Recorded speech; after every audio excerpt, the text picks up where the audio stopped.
Boa noite, meus amigos. Estamos aqui de volta. Como sempre, começamos invocando a Santíssima Virgem Maria, o Santo Padre Pio de Pietrelcina, para que roguem a Deus que nenhuma injustiça se cometa nesse programa. Queria lembrar a vocês o curso de Filosofia da Ciência, que será proferido por mim aqui em Colonial Heights, Virgínia, de 10 a 15 de maio. Contato para informações com o senhor Eduí. Telefone 041 9974 4443 ou 041 3527 0987. Também chamar a atenção de vocês para o curso de inglês para estudantes de filosofia, que está sendo proferido pela professora Margarita Noyes, na página www.seminariodefilosofia.org, com aulas às quintas-feiras. O pessoal está gostando muito do curso e ainda há tempo para novas inscrições. Também no site www.seminariodefilosofia.org vocês podem encontrar um novo vídeo do mês de março sobre o tema de literatura no Brasil hoje. Muito bem. Aqui, esta semana, aconteceu uma coisa extraordinária. O presidente da Colômbia, Álvaro Uribe, escreveu uma carta pessoal à nossa amiga Graça Salgueiro, agradecendo pelo seu admirável trabalho jornalístico, pelo qual, aliás, ela não recebe um tostão furado. Isso é que é a situação extremamente original do Brasil, para dizer o mínimo, que só existe jornalismo em blogs que são feitos de graça por abnegados como Graça Salgueiro, Heitor de Paula e este que vos fala. Tá certo? Jornalismo na grande mídia não existe mais nenhum. Não é exagero, isso não é exagero, não é força de expressão, não é figura de linguagem, não é nada. Não há mesmo, gente, mesmo não há a mais mínima preocupação de acompanhar os fatos. Tudo que tem saído na grande mídia é, vamos dizer, uma seleção deliberada para fins de controle social, para fins de produzir certos resultados. E a grande mídia virou exclusivamente instrumento de manipulação. Claro que sempre se usou a mídia para manipulação, mas agora ela não é mais nada. Todo vamos dizer, o aspecto jornalístico que pudesse restar, ele já não existe nem mesmo como pretexto, nem mesmo como disfarce. É uma coisa medonha o que está acontecendo no jornalismo, uma coisa criminosa. Esse negócio que saiu comentado outro dia no Reinaldo Azevedo, que o senador Demóstenes Torres, ao lembrar a participação de traficantes africanos no tráfico de escravos, foi acusado do seguinte pela Folha de São Paulo, fizeram lá: Demóstenes acusa os negros de serem culpados pela escravidão. Peraí. Que história é essa de os negros? Ele não pode ser acusado dos negros de escravos, porque o sujeito não tem como ser escravo e senhor de escravos ao mesmo tempo. Isso não faz o menor sentido. É isso. O que o Demóstenes disse, que é uma coisa que hoje está mais do que comprovada, existem dezenas de trabalhos do mais alto rigor científico, feito por historiadores ilustres, que mostram o seguinte: primeiro, o tráfico interno de escravos na África foi muito maior do que tudo aquilo que veio para o Ocidente. Por quê? A exportação de escravos para o Ocidente era só um fragmento do comércio total. Eles tinham a escravidão interna, quer dizer, caras que eram vendidos, aprisionados e vendidos dentro da própria África. Eles tinham exportação para o mundo islâmico, que era enorme, para os países islâmicos, e tinha, finalmente, a exportação para o Ocidente. Isso quer dizer que o famoso escravizador branco jamais escravizou ninguém. Ele saía lá e comprava o que já era escravo. E, vamos dizer, o comércio ocidental português de escravos africanos era um fragmento do todo. Só que tem o seguinte detalhe, meus filhos. A escravidão,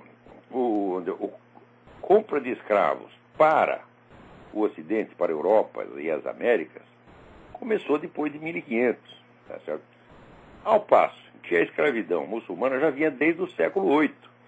E pior, a escravidão muçulmana não começou escravizando africanos, começou escravizando europeus. Quer dizer, foram milhões de pessoas, milhões de brancos que foram mandados para servir como escravos nos países muçulmanos, onde você tinha ali feitores negros africanos e proprietários africanos também de escravos. E os brancos começaram a ser escravizados pelos muçulmanos, entre os quais negros, 7 séculos antes de que começasse o transporte de escravos africanos para o Ocidente. De modo que você responsabilizar o branco por isso é um crime, é uma monstruosidade. Agora, hoje em dia, você simplesmente tentar restaurar os fatos, né, você mencionar fatos que são coisas, já virou crime. E pior, que te atribui intenções que você jamais poderia ter, como essa de que você querer jogar a população negra, né, contra o senador Demóstenes Torres porque ele mencionou um fato histórico. Quer dizer, mas é esse negócio. Veja, é evidente que se havia escravidão negra na África, não era o mesmo grupo negro que escravizava e era escravizado. Você tinha impérios enormes ali que invadiam, então, as pequenas aldeias, pequenas culturas e escravizavam pessoas, como acontecia aí também entre os maias e os astecas na América, que escravizavam e, aliás, matavam, né, pessoas de tribos menores em torno. Agora, quando a Folha coloca numa manchete, senador responsabiliza os negros, é a mesma coisa que ele dizer que ele está culpando os escravos por serem escravos. É uma coisa de uma malícia. O Reinaldo Azevedo diz que é matéria intelectualmente e jornalisticamente criminosa.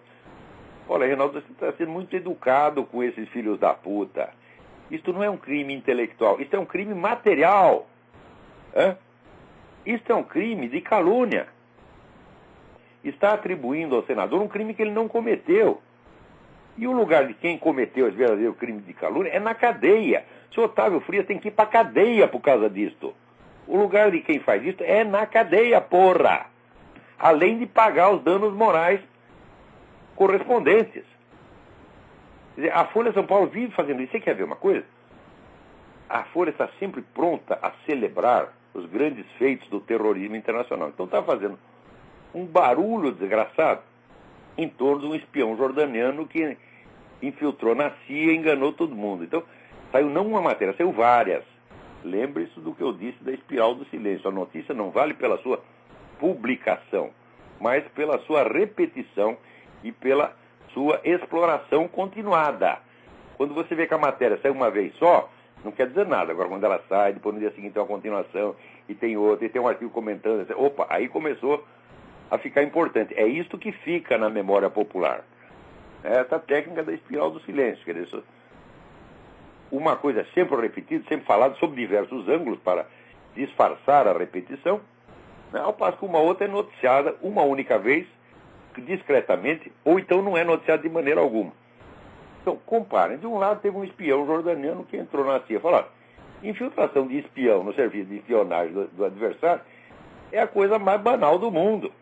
Acontece todo dia. Então, por que fazer esse forrobodó todo em cima? Só para celebrar a vitória do terrorismo, que essa turma da Folha adora terrorista, adora bandido, adora tudo que não presta e faz propaganda dessa gente. Agora, na mesma semana, viu a divulgação de uma notícia, esta sim, espetacular, que o filho de um dos fundadores da Al-Qaeda era espião israelense.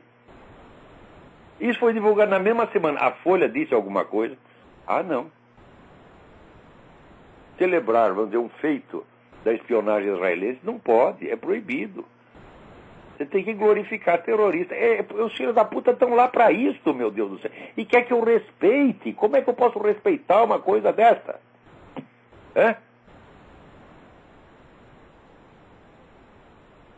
Não faz o menor sentido. Agora, essa semana, na mesma semana, a própria Folha noticia.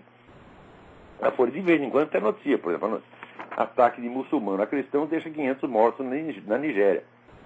Vejam, verifiquem se vai haver alguma exploração. Verifiquem se vai ter 2, 3, 4, 10 matérias sobre isso aí. Nada.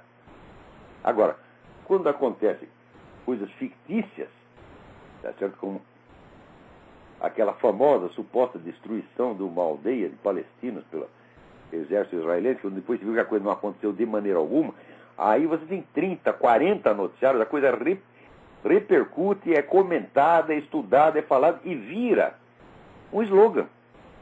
Vira um lugar comum. Então você pode sempre alegar aquilo. Você quer ver um lugar comum? O pessoal diz, Estados Unidos invadiram o Iraque por causa do petróleo. Ora, meu Deus do céu. As companhias de petróleo foram todas contra a guerra. Todas. Elas não queriam nada a ver com aquilo. E pior, não ganharam um tostão com esse negócio até hoje. Mas todo mundo acredita, porque a coisa foi repetida uma vez, 2 vezes, 3 vezes. Depois de umas 30 vezes, meu filho, a coisa virou um dogma. Virou uma verdade estabelecida da qual só malucos podem duvidar. Tanto que quando a gente fala isso, olha, isso aqui está no livro do Richard Miniter, Disinformation. Né? Dê uma olhada lá. Outra coisa, também, não havia armas de destruição em massa no Iraque. Então, quer dizer, porque uma busca não encontrou arma de destruição em massa, né? A coisa é repetida 50 vezes e que nunca se encontrou. O Richard Miniter dá lá a lista inteira das armas de destruição em massa que foram encontradas no Iraque. Só que isso nunca sai na mídia. Aqui nos Estados Unidos, até sai, porque você tem algumas publicações que não seguem essa linha, porque você tem esse milagre do rádio americano, que fura todas as barreiras de silêncio. Mas no Brasil não tem nada. No Brasil só tem esses blogs que nem o da Graça Salgueiro, do Heitor de Paula. Então, aqui. Por isso mesmo está aqui, escreve o Álvaro Uribe. Estimada doutora Graça. Ele escreve Grácia, olha só. Grácia Salgueiro. Felicito pelo olhar integral que a senhora tem lançado sobre a política da segurança democrática. É muito importante que a opinião pública internacional conte com a informação que, de maneira valorosa, profunda e crítica, a senhora desenvolve no seu blog Nota Latina sobre temas tão sensíveis para a região. Ele jamais poderia dizer a mesma coisa da Folha de São Paulo. Agora está aí esse merda desse Otávio Frias, está bilionário, tá certo? Vendendo mentira. E vocês compram. Por que compram a Folha de São Paulo? Por que não acionam esse jornal pela lei de proteção ao consumidor?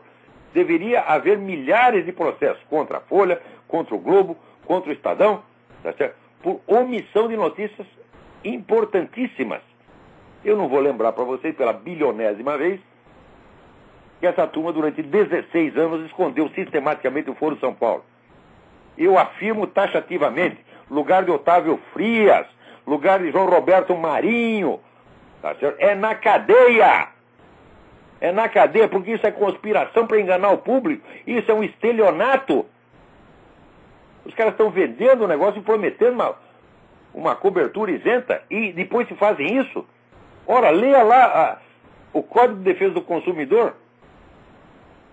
Esse pessoal está devendo aos seus leitores bilhões e bilhões e bilhões de reais. Prestem atenção, se tem advogados me ouvindo. Acionem esta gente. Eles não podem mais continuar impunes. Porque, veja, por que eles são contra o controle estatal da mídia? Porque não precisa. Eles fazem a censura e não quer que o governo se meta. Quer dizer, o que eles estão zangados com o governo é mal agradecido. Né? Quem disse a verdade naquele congresso lá do Instituto Milênio foi o Miro Teixeira. Veja, o dia que a verdade tem que sair pela boca do Miro Teixeira é o apocalipse, gente. Ele disse, olha, o Lula nada faz contra a mídia, de vez em quando ele fala um pouquinho mal dela, só para disfarçar aquela bajulação que ela faz em torno dele todo dia. É claro. Isso é verdade. Por exemplo, em todos esses grandes crimes que houve, a preocupação, quando ele limpar a imagem do Lula, de proteger. Quando houve o caso do Mensalão, a mídia inteira assumiu que o Lula não sabia de nada. Como se fosse possível uma coisa. Isso é gozar da cara do leitor. Veja, quando houve aquele caso, o Olivério Medina, naquela festinha do PT, contou que havia trazido 5 milhões de dólares das Farc para a campanha do Lula. Isso foi investigado? Não. Aquele general da BIM, aquele generalzinho de merda, até esqueci o nome do cara, general Félix, tá certo? Sentou em cima do assunto e falou, não, isso não houve absolutamente. Bastou ele falar, a palavra do cara vale como um inquérito. Não tem inquérito, não tem investigação jornalística, não tem nada, a coisa foi inteiramente abafada. E o pessoal da esquerda ainda se queixa de que a mídia não é suficientemente lulista. Está aqui, esta semana está o doutor Emir Sader, o nosso famoso Marquês de Sader, tá certo? Que escreveu aqui um artigo sob o título A Miséria Moral de Ex-Esquerdistas. Deixa eu ver se eu acho essa porcaria aqui.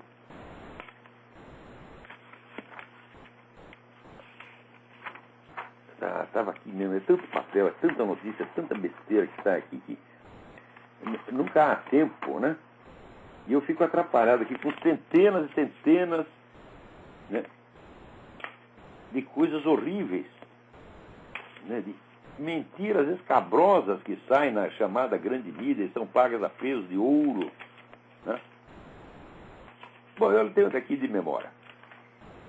O doutor Emir Sader, o Marquês de Sader, ele diz o seguinte, ele diz, a mídia está repleta de ex-esquerdistas que venderam a sua honra, os seus ideais, a sua honra e a sua dignidade para passar para a direita. Quer dizer, ele não imagina a hipótese de que um sujeito fique contra a esquerda por idealismo, por valores, etc. Não, isso não existe.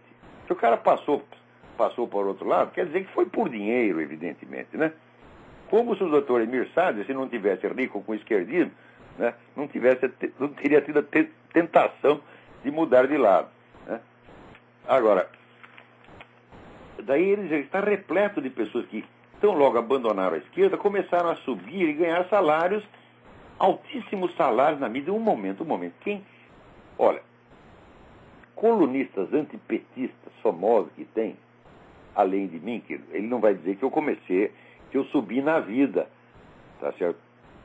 Por virar contra a esquerda, porque eu só sofri perseguição, demissão, boicote, etc. Então o meu nome ele não vai citar, mas eu conheço 3 articulistas que fazem sucesso na mídia falando contra o PT, né? Um é o Diogo Mainardi. O Diogo Mainardi nunca foi da esquerda, então ele não é um ex-esquerdista. Então não pode ser dele que o Marquês de Sade está falando.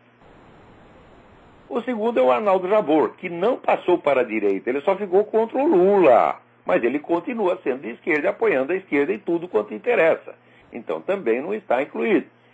E o terceiro é o Reinaldo Azevedo. De fato, o Reinaldo Azevedo, ele trabalhava numa revista menor, passou a trabalhar numa revista maior, que a Veja naturalmente está ganhando mais na Veja do que ganhava na primeira leitura. Mas também não é o salário astronômico. Então é o seguinte, qual é o total de articulistas? O total, num país de 180 milhões de habitantes, qual é o total de articulistas que se pode dizer que subiu na profissão após ter passado da esquerda para a direita? Um caso, que é o Reinaldo Azevedo. E se subiu e está ganhando um salário melhor, muito merecido. Ele tem feito um trabalho muito bom, tem divulgado coisa que todos os outros escondem, né? Quer dizer, agora, o doutor Emir Sader dá a impressão de que a mídia está povoada de ex-esquerdistas que estão fazendo carreira. Agora, o desgraçado se trai aqui, porque ele diz o seguinte, é certo que nos acostumamos a que grande parte dos direitistas de hoje tenham sido de esquerda ontem. O caminho inverso é muito menos comum. Mas é claro, meu filho, o pessoal que entra para a esquerda entra com 15 anos de idade, enganado por gente como vocês. Depois, quando chega aos 30, 40, começa a pensar e diz, olha a cagada que eu fiz. Esse mesmo foi o meu caso. Eu fui enganado por vocês. Foi lá dentro que eu fui ver a merda que vocês eram. Tá certo? Não só politicamente, não é? Eles estão com concepções erradas, ideias erradas. Não, nada disso. Eu fui ver que vocês são mesmo vigaristas, mentirosos, bandidos, criminosos, assassinos, traficantes. Vocês são tudo o que não presta. Se não fosse vocês, não teria narcotráfico na América Latina, porra. Narcotráfico hoje é Farc, da qual você, seu Emir Sader, você é lá membro da diretoria da revista do Foro de São Paulo que protege a Farc. Como é que um cara que faz isso sem falar de cobrar moralidade dos outros, vai tomar no olho do seu cu, Emir Sader? Daí ele diz, primeiro, ele exclui de cara a possibilidade de que alguém possa ter passado para a direita por idealismo ou por algum motivo moralmente relevante. Não, é só por corrupção, é só por dinheiro. Cadê o meu dinheiro, porra? Que eu ainda estou esperando. Que eu só levei boicote, xingamento, pé na bunda, fofoca, né? Agora, daí ele acusa que o pessoal da direita não discute as ideias que os outros têm. Não discute, ô seu bosta. Vocês é que não discutem, vocês só boicotam. Né? Você pega aí, olha, você pega, por exemplo, o livro do Antônio Paim, o livro sobre o marxismo, é um sujeito que largou, a esquerda não largou, agora largou. Já antigamente, no tempo do relatório Khrushchev, o livro esplêndido do Antônio Paim, né? Sobre o marxismo. Onde é que você vai pegar um livro de um ex-direitista transformado em marxista que analisa agora as ideias da direita? Vocês não analisam, vocês escondem. Lembra daquele famoso dicionário crítico do pensamento da direita, em que vocês omitiram todos os pensadores importantes da direita e botaram no lugar dele o quê? 2 ou 3 nazistas malucos? Botaram até aquele sujeito que era pedófilo, aquele sujeito que era gay e pedófilo, que fazia um jornalzinho de merda pro partido nazista. Esses vocês botaram como representativo da direita. Hã? Agora, se você procura lá o nome do Russell Kirk, não tem. Hã? Se você procura o nome do Leo Strauss, não tem. Se você procura o do Eric Wegener, não tem. Se você procura o Jorge Bernanos, não tem. Não tem ninguém. Eles sumiram com o pensamento da direita, né? E dizem que são os outros que não discutem as suas ideias. Ora, porra! Eu assisti mais de 10 sessões do Fórum da Liberdade no Rio Grande do Sul, onde só o que se discutia eram as suas ideias, e sempre se discutia com extrema educação. Todos discutiam, exceto eu. Eu jamais serei acusado de ter sido educado com vocês. Mas os outros, né, todos direitistas, incluindo ex-esquerdistas, que iam lá falar, só analisavam as suas ideias, nunca acusavam vocês de nada. Olha, Emir Sader, daí ele diz, esses que saíram da esquerda viraram pobres diabos que vagam pelos espaços que os marinhos, os tívitas, os frias, os mesquitas lhes emprestam. O quê? Quer dizer que os marinhos, os tívitas, os frias estão abrindo espaços assim de monte para ex-esquerdistas? Cadê, ô seu bosta? Cadê? No Globo não tem um. Tinha um que era eu. Fui botado para fora. Tá certo? Então tem lá um esquerdista antipetista, que é o Jabor. A esquerda está cheia de antipetistas. Tá certo? É isso a única coisa que tem lá. Agora, quem ganha dinheiro mesmo lá? Luiz Fernando Veríssimo. Tá certo? É talvez o colunista mais prestigiado que tem lá. Para escrever besteira, porque o Luiz Fernando Veríssimo é um sujeito inculto, burro. Né? Agora, por ser esquerdista, qualquer sujeito que é esquerdista, esquerdismo no Brasil é currículo, meu filho. Está aí o doutor Quartinho de Moraes. E chegou lá, inventou aquela história, enganou todo mundo. Né? Chegou lá na Unicamp e disse, eu fui condenado a 2 anos de cadeia por causa do assassinato do capitão Chandler. Quando foi ver, o cara não tinha participado de merda nenhuma. E daí, quando eu, baseado no que ele disse, eu acusei exatamente disso, daí ele disse, estou sendo difamado. O que é isso? Quando ele diz que ele foi condenado por causa desse crime, né? Então, é louvor. Agora, se eu digo a mesma coisa, é calúnia. Ah, vai tomar no cu, Quartinho, porra. A esquerda é mesmo assim, esse pessoal não presta. Olha, eu digo por experiência. Olha, esquerdista decente, eu estou para ver, eu durante a minha vida inteira acreditei, porque faz parte mesmo da mentalidade liberal conservadora, acreditar que a convicção política do sujeito é uma coisa e a moralidade é outra. Né? Quer dizer, portanto, pode haver pessoas de alta moralidade, né, nos dois lados. Olha, isso de fato acontece em algumas situações. Mas no Brasil, olha, esquerdista decente, porra, eu conheci esquerdista decente no meu tempo, conheci o Nabor Caire de Brito. Né? Agora, faz muito tempo que eu não vejo nenhum. Muito tempo. Peraí, tem alguém na linha aí? Alô, quem é? Alô, Olavo, tudo bom? Sim, tudo bem, quem é? Sou Luiz Guilherme. Você tá me Luiz ouvindo Guilherme, bem? tudo em ordem? Tudo certinho. Eu gostaria só de transmitir ao senhor uma mensagem do professor Carlos Ramalhete. Diga. Ele diz que ele fala que ele discorda ele discorda do senhor que não houve a completa destruição da vida intelectual e da educação no Brasil, mas sim a tomada da universidade por obscurantistas burros. Eles têm a relevância, mas você não. E aí ele completa: tenho muitas diferenças de opinião com Olavo, mas é impossível negar a sua importância. Mais ainda, seria ridículo comparar a sua influência com a de qualquer professor marxista de uma faculdade de humanas. Os alunos do Olavo não se esquecem dele nunca, enquanto do marxista dificilmente chegariam algum dia a admirá-lo, por mais que o bajulem e emulem em busca de sucesso acadêmico. Isso ocorre porque o Olavo educa e ensina, enquanto o outro treina papagaios. Eu agradeço muito ao Carlos Ramalhete essas palavras tão generosas e gentis. Muito obrigado, Carlos Ramalhete. Aqui a gente... Eu gostaria também... Eu estou fazendo um esforço para ensinar mesmo as pessoas.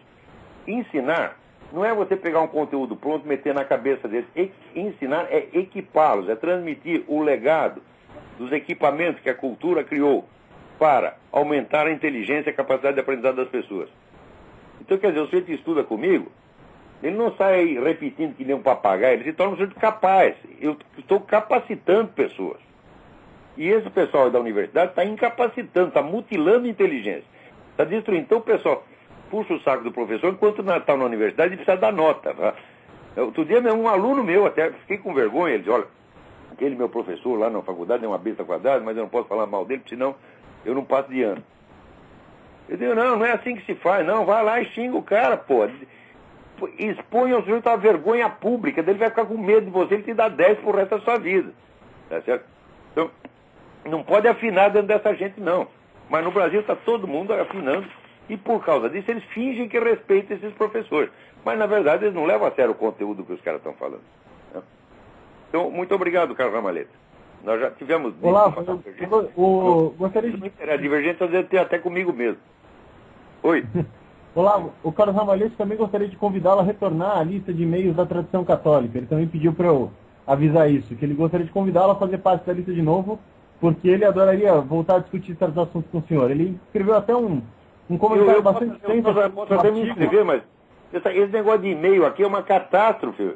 Eu estou recebendo 700 e-mails por dia, eu não consigo... Não é que eu não consigo ler os e-mails, eu não consigo ler a lista, pô. Entendo. Assim, bom, curso, está fazendo programa de rádio, ele deve ter 50 assessores lá, né? Eu tenho aqui a Leila e a Roxane que estão aqui sentadinha na minha frente me ajudando, né? Mas ela também, a Roxane tem que tomar conta da casa, a Leila estuda na universidade, então ela tem pouco tempo. Isso é tudo que eu tenho, tá vendo? Então tá, as coisas aqui, eu vou entrar na lista, vou entrar, mas não garanto que vou poder participar com assiduidade. Muito obrigado pelo convite, que muito me honra. Obrigado, Olavo. Até mais. Boa noite. Obrigado. Então vamos aqui em frente, aqui, ó.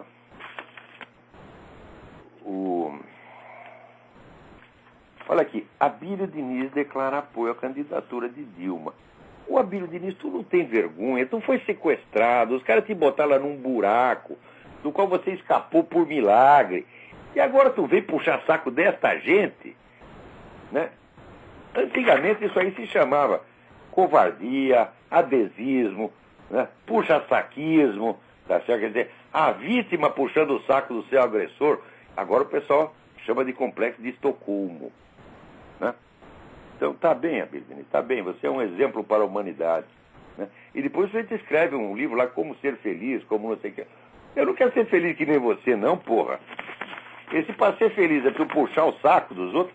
Que felicidade você tem? Quando é 3 horas da manhã, tu te olha no espelho e te lembra que tu é um covarde, tá certo?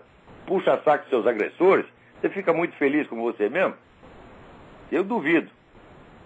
Agora, olha aqui, a sacanagem do Brasil é um negócio assim, eu tento explicar para os americanos, eles não entendem. Porque aqui, quando eles são enganados por total boa-fé. Daqui a pouco conto mais uma que aconteceu aqui. Mas olha aqui, o Cesare Battisti, tá certo? Já estava aí, né, para ser extraditado para a Itália, né? Já está dizendo que ia ser extraditado, só faltava o Lula dar lá o seu beneplácito, porque no Brasil assim, o presidente tem que aprovar o que o Supremo Tribunal decide, que o Supremo não é mais Supremo, é subalterno. Os STF, quer dizer, Subalterno Tribunal Federal, escritório de advocacia do Lula. Então eles tomam a decisão, está aqui a nossa sentença, senhor presidente, mas o senhor só cumpre se o senhor quiser. Tá certo? Bando de puxa-saco também. Puta merda, o Brasil é assim, é o país do puxa-saco. Então, já estava lá o Sérgio Batista para ser extraditado, o que inventaram? Como o sujeito usou um documento falso para enganar a justiça, fizeram um segundo processo para ele, por causa do documento falso, e enquanto está rolando o segundo processo, ele não pode ser extraditado. Quer dizer, a própria filha da putice do cara é usada para protegê-lo. O diabo funciona assim, porra. Que coisa, é? Então agora o Lula não precisa, né? Porque o Lula também estava assim, naqueles jogos no mole, sabe? O Lula, eu sei que ele não gosta de desagradar ninguém, ele gosta de fazer a sacanagem, tudo por trás e pela mão dos outros, para ele sair sempre bem na fita, né? Então ele estava não dizia nem que sim, nem que não, muitas vezes pelo contrário, nesse negócio do Cesare Battisti. Agora pronto, né? Aliviaram para o presidente, ele não precisa tomar mais decisão nenhuma. O Cesare Battisti vai ficar, tá certo? Não porque foi absolvido, não porque ele mereça asilo político, mas simplesmente porque ele é pior. Além de ser um assassino, o cara é um falsário, porra. O cara é culpado de crime de falsidade ideológica, apresentou documento falso. Quer dizer, ele está sendo premiado pela sua maldade, né? Por aqui, assassinato de homossexuais no Brasil, relatório anual 2009. É um negócio impressionante, mas impressionante. Você dizer, em 20 anos, de 1988 até 2008, eles mataram 2.900 homossexuais no Brasil, rapaz. Mas não é um massacre, né? É impressionante. Quer dizer, no Brasil mora 50 mil, tem 50 mil assassinatos por ano. Né? Somando isso aí ao longo de 20 anos, né? Vai dar 1 milhão de pessoas.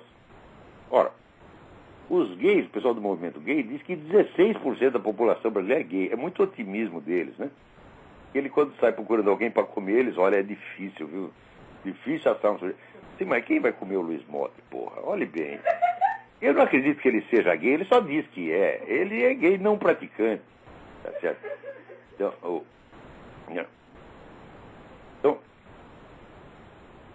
Então, essa é que é a grande dificuldade dos caras. Eles se sentem discriminados. Você vê, eu já disse para vocês, identidade gay, não existe, identidade de macho e fêmea existe. Quer dizer, quando você é hétero, sua identidade erótica acompanha a sua identidade anatômica.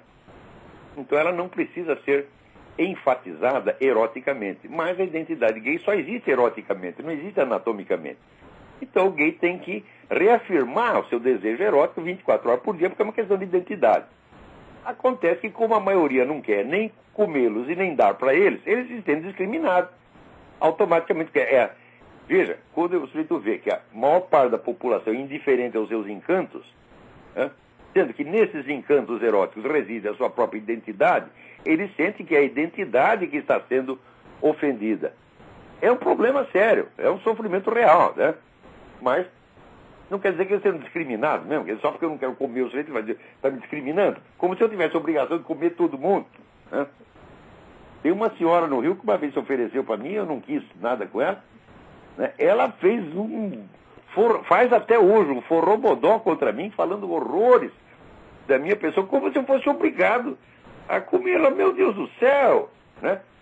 Eu aqui com a minha piroca já velha e gasta, porra. Tem que sair comendo as pessoas, né? Nem mulher, quanto mais o Luiz Motta, porra, né? Agora, eles se sentem discriminados porque ninguém os come, ninguém dá para eles. Se eu não vou comer o Luiz Motta, eu vou dar para eles, evidentemente. Então, olha, eles dizem que no Brasil 16% são homossexuais, né? Então, 16%, se a cota de homicídios fosse proporcional, tá certo? Teria que ter morrido 160 mil gays. Morreu 2.900. E eles dizem que é uma quantia alarmante. Eu não, meu filho, alarmante é os 50 mil que acontece todo ano. Alarmante é 1 milhão em 20 anos. 1 milhão de brasileiros. Agora, no meio desse 1 milhão de brasileiros, tem 2.900 gays, eles acham que existe violência anti-gay no país. Ora, vão ser mentirosa na puta que os pariu. Se é que foram paridos, porque os caras ali que eu não sei, né? Que alguém os pariu, eles nasceram por outros meios esotéricos desconhecidos. Né? Tá aqui, olha aqui. Aqui tem um cálculo feito, né? Pelo o Bergamini, o economista. Aqui.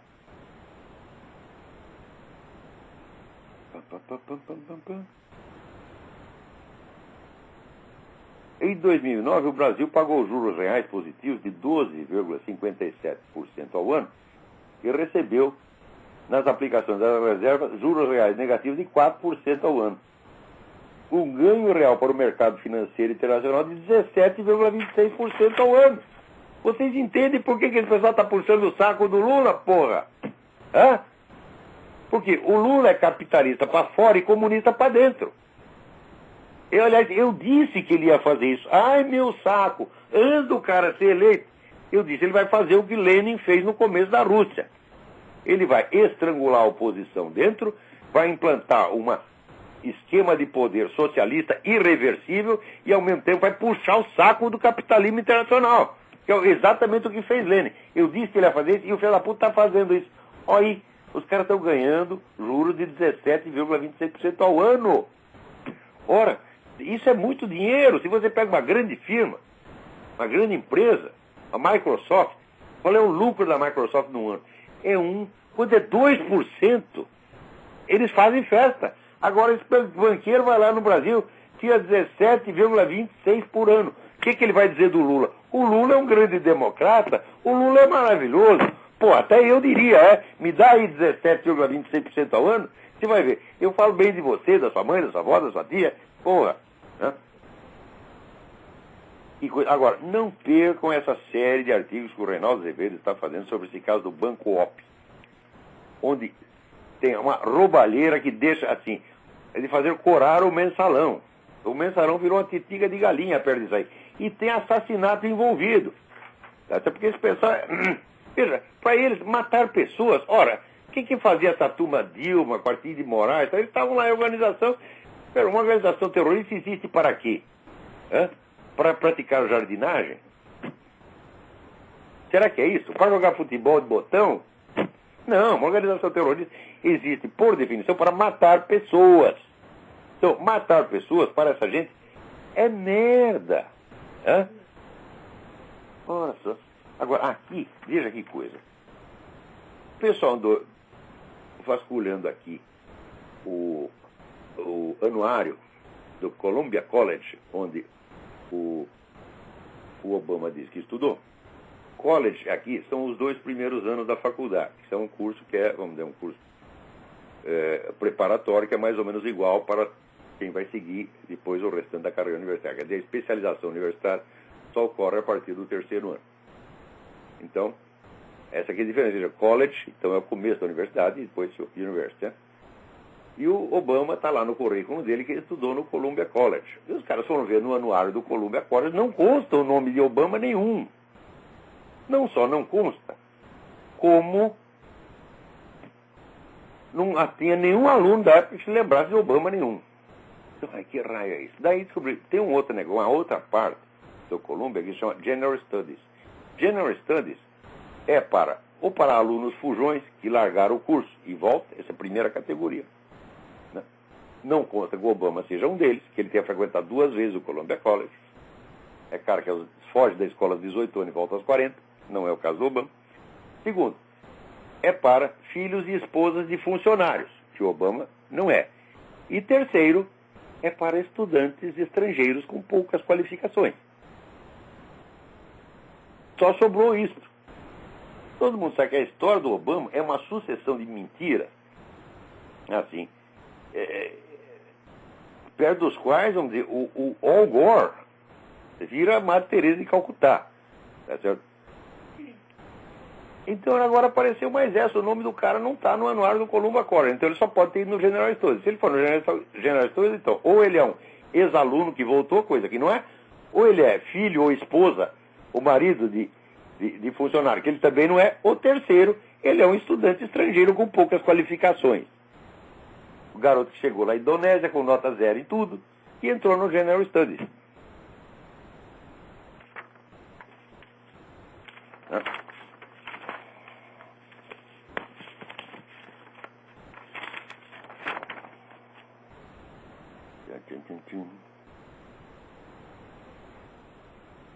Olha aqui, vocês têm que acompanhar, vão no YouTube e procurem, escrevam Nigel, Nigel Farage, Farage. Nigel Farage é um deputado inglês na União Europeia que fala tudo que os caras não querem ouvir. Ele faz discursos horríveis, porra. Né?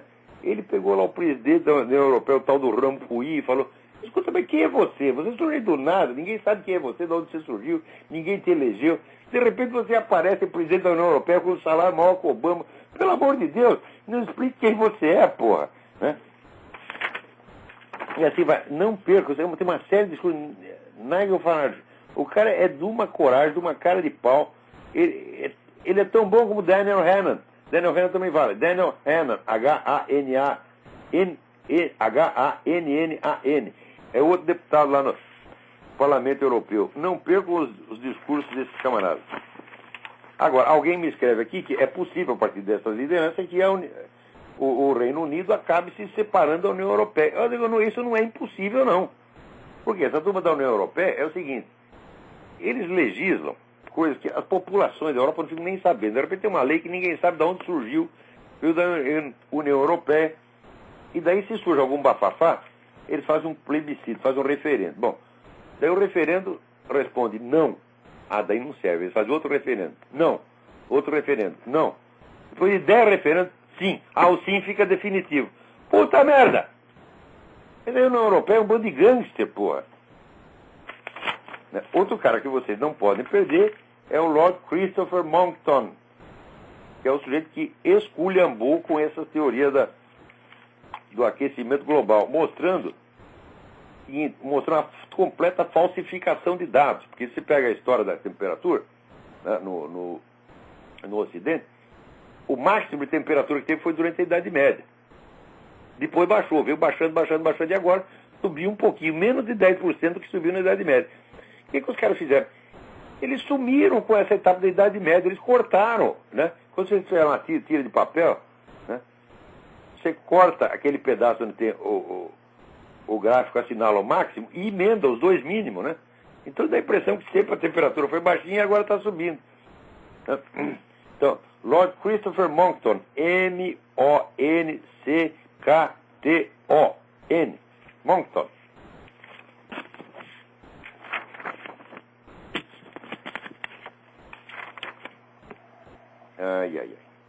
Agora está aqui, então, um juiz espanhol, né? Está acusando aí saiu até no UOL. Veja, você de vez em quando sai umas coisinhas também, mas sai uma vez, gente. Não é cobertura. Né? Eles noticiam uma vez e depois esquece, como se aquilo não fosse um não acontecimento. Está acusando o Hugo Chávez de colaborar com o grupo separatista basco ETA. E também, é claro, com as Farc. Bom, com as Farc nós já sabemos aqui, né? Mas ao mesmo tempo, né, esse pessoal é tudo protegido ali pelo governo do Zapatero, né? Então, outro dia, o ex-comandante da Revolução Cubana, Uber Matos Benítez, foi um daqueles que foram lá na Serra Maestra com o Fidel Castro, né? Como aconteceu com todos os primeiros líderes, uns estão na cadeia, outros estão no cemitério, outros estão no exílio. Em Cuba não sobrou mais ninguém, só sobrou Fidel e Raul Castro. Né? Então o Uber Matos diz o seguinte, que a ditadura lá em Cuba, ela está para cair. E quando cair, o que vão fazer os filhos das putas? Vão tudo para a Espanha ser protegido pelo Zapatero. Eu acho isso muito provável.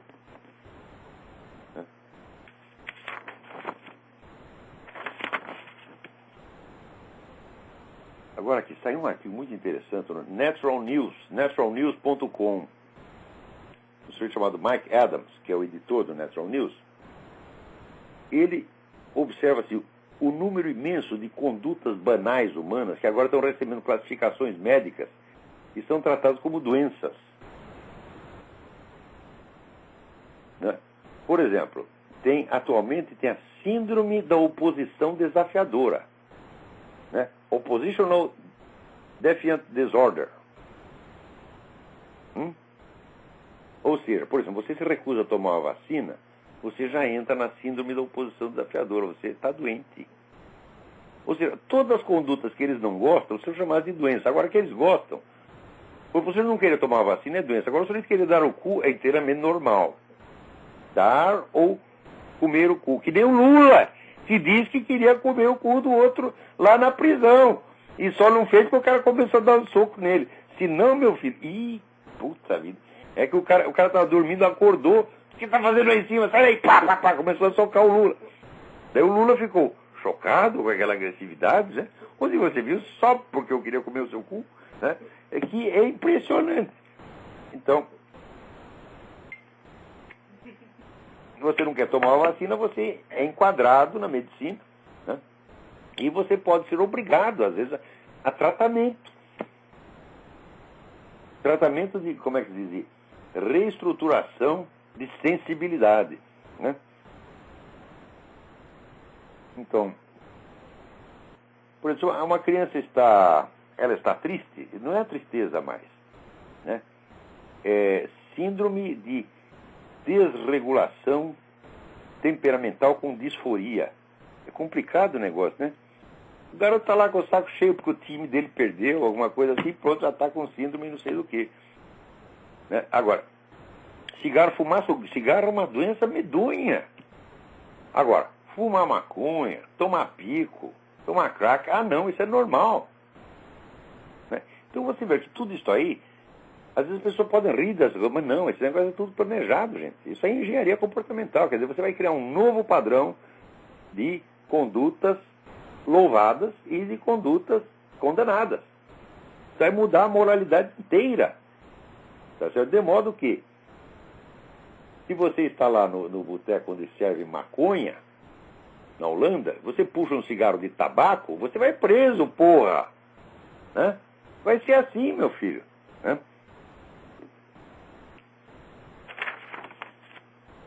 Tá aí o seu Fernando Henrique, né, que está pregando liberação da maconha, né?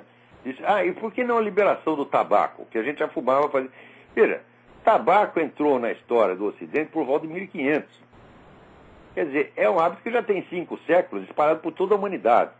Tá certo? Então você vai criminalizar esse e você vai liberar um outro que surgiu a partir dos anos 50 e 60.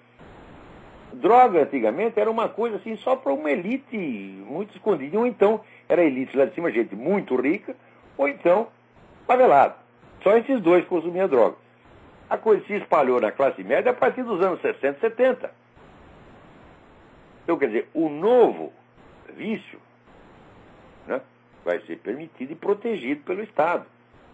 Quer dizer, as Farc vão virar uma companhia capitalista legalizada, decente. Né? Agora, aqui tem cidade, meu filho, que se você puxar um cigarro sem acendê-lo, você vai pra cana. Né? Restaurante aqui você não pode mais fumar. Então eu não vou mais em restaurante, eu só vou em clubes de fumantes. Que tem restaurante. Enquanto não proibir o clube também. Daí eu não saio mais de casa.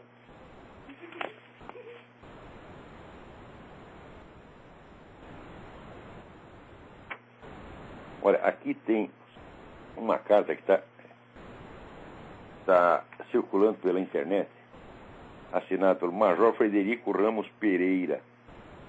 Procura isso aqui, deixa eu ver, acho o site onde está o negócio, porque é muito comprido. Página 16, página 17 sumiu. Puta merda. Não tem o site, mas acho que se você botar no Google vai aparecer Major Frederico Ramos Pereira. Ele está mostrando o que sente a verdadeira oficialidade das nossas Forças Armadas, que está sendo oprimido por comandantes vagabundos e puxa-saco. Tá certo? Aqui, ó, que eu estava falando antes. Né, filho do fundador do Hamas, não é do Al-Qaeda, do Hamas, Era espião israelense. Né? Aqui, saiu no blog.beliefnet.com. Né?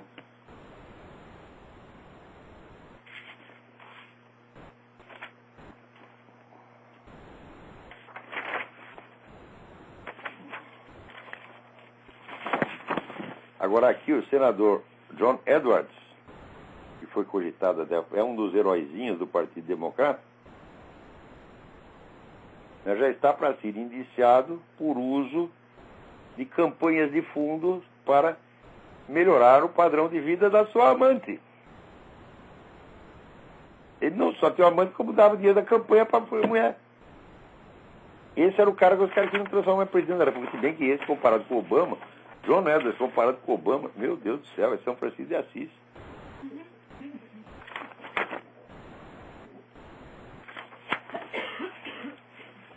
Aqui o Reinaldo Azevedo falando das cotas raciais. A reportagem intelectual jornalisticamente criminosa. Não, materialmente criminosa, pô.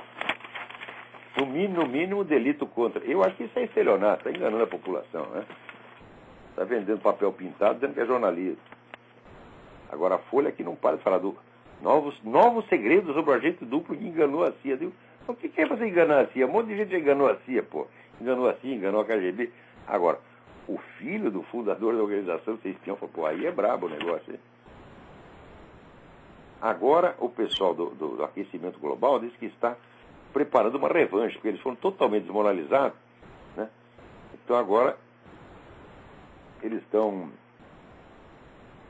querendo lançar uma campanha para desmoralizar os seus acusadores, mas acho que agora é tarde, agora não vai dar, ninguém mais vai acreditar em vocês, pô. Não tem mais jeito. O Al Gore já foi para ganhar um prêmio de filme de ficção científica, né? E pronto. Vamos ver o que mais temos aqui. Já tem mais algumas noticinhas.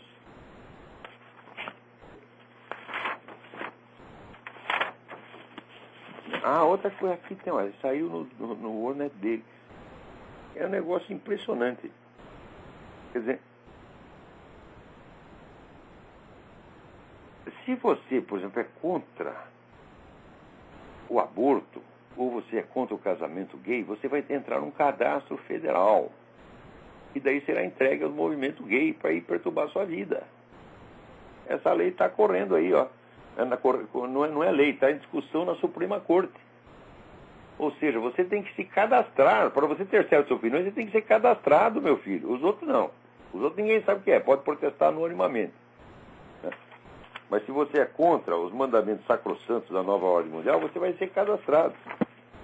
Meu Deus do céu. E agora também no Worldnet dele eu leio que no Paquistão, um sujeito cristão está sofrendo um processo que ele pode pegar 20 anos de cadeia porque ele tocou num Corão sem lavar as mãos. Peraí, lavar as mãos para tocar no Corão é uma obrigação do muçulmano, é uma obrigação religiosa do muçulmano. Né? Então, se tem na livraria, pega uma livraria qualquer, você está vendendo o Corão. Né? Ele vai obrigar, cada visitante que entra lá, ele vai obrigar a lavar a mão para pegar o Corão? Não faz o menor sentido. Então quer dizer que se essa obrigação do muçulmano é universalizada, todo mundo é obrigado a cumprir, então vai ter que botar metade do mundo na cadeia. Quem quer que tenha olhado um exemplar do Corão numa livraria, sem lavar as mãos, tem que ir pra cana. Os caras são cada vez mais loucos, meu Deus do céu.